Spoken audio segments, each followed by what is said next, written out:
Lee Pace, who played Ronan, did a wonderful job. Yeah. And I called it that people were gonna switch up when he first was on screen, like aboard his ship.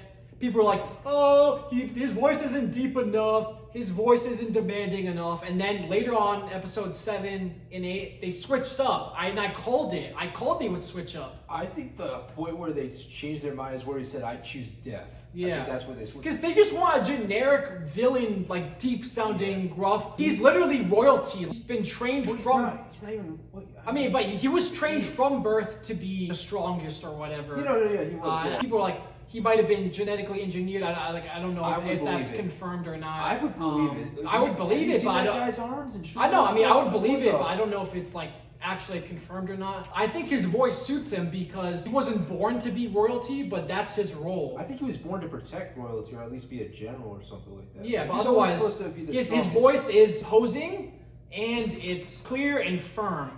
You know? Yeah. And this is where I wish I was on the side that didn't know anything about the comics.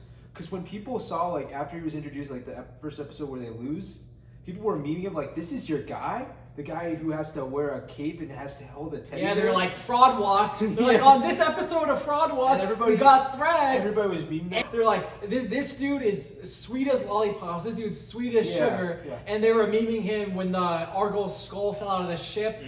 They replaced it with a teddy bear. Yeah. And he's like, no! Yeah, that was Like, funny, though. But then they switched up. One They episode. switched up. Just give him an episode. Just give him an episode, and then they switched up. Like, He's it was just gonna happen. waiting for them, too.